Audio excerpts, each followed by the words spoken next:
Boyundakı sepinlerdi ki ne olsun ki kaynanamdır. Bakalım görün ne tez görsənir.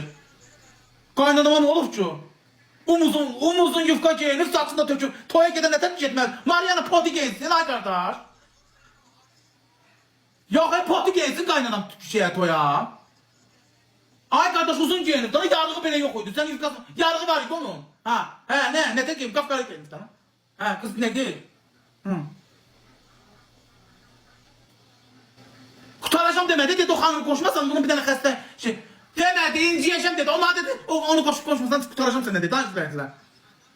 Ay bedni Havak dedi ki bunu bir yığıptı sen sana tanıyacağım da koşacağım tanıyacağım da bu ya niye bilir misin niye kıskanırsan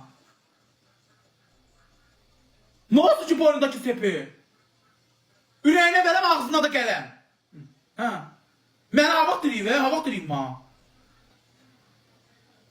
Dedi ki bir hasta var da budur koşa.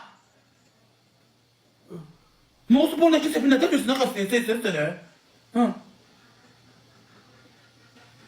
Allah aklıma diremeyip ve Kur'an aklı diremeyipti. Dedi ben de benim sepim dedim. Dedi ki havak dedi ki ben geldi koşmayacağım dedi kurtaracağım. Havak dedi ki sen Allah. Ne yazık? Havak dedi ki aşağılar sen onu koşmasan ben seni kurtaracağım. Dedi inciyeceğim koşmasan. Ne olsun ki ay bedni. Peki dedi bir hasta dedi ki dedi.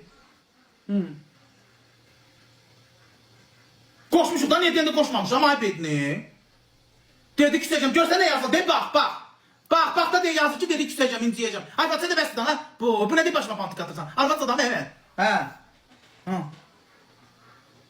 Döne koşun.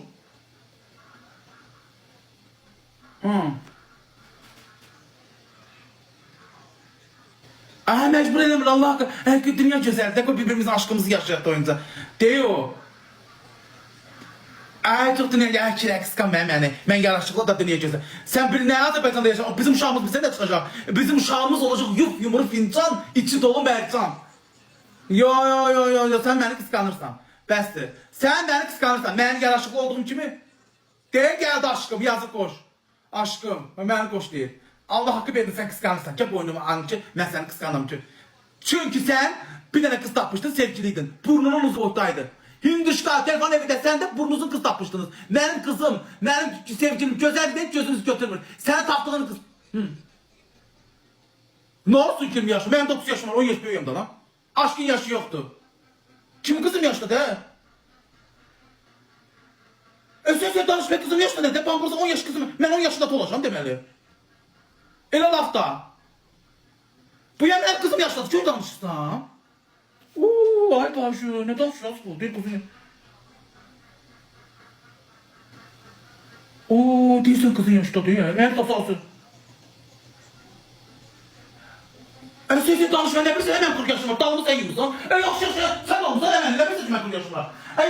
Dalımı sen yiyorsan hemen 40 yaşım var. Ben işte üzümü tükü böyle. Bir de çenemi tükü ağrım. Ben başımı tükü de ağarmayayım. Sen ne bilsene ben buluyorsunuz tek bandolu. Ben 30. Yeri sen gözün götürme bana. Ben 30 yaşım var yeri. Sen gözün götürme. Ben kaftara işin diyorum. Kaftara işin sensen. Kire he. Severik. Fidan we love you. I love you so much. Bedni patlayışın. Gözü götürme işin. Ver. Ne yoktu ki kişilik? Kolumu tutun gözü kişiliği mi değil kişilik? Yo ben seni hoşluyorum da. Sen hala. Şimdi ne istiyorsan bedni koymuyorsan ben aşkımı yaşıyorum. Ay kardeş koymuyorsan aşkımı yaşıyorum. Bu ne ben genceden bir güzel kız taftım geldi ben onu da sevmiştim. Başladım burnunuzu. Ay kardeş bu aşkımı yaşıyorum da lan. Bu. Arvatlı da ne kişi eləyəcəm, onlarla eləyəcəm da ben ayrıca. Bu yalnız sen ay başı. Koymuyor ben aşkımı yaşıyorum. Bu. Öz yaşlı saxlaya kızın yaşladı. Görmüsən mən ondan cavan görsəndim. Ne de kız 20 yaşlı ne de. Yaxşı. Gedin nahar bəlkə sevən alır. Bu.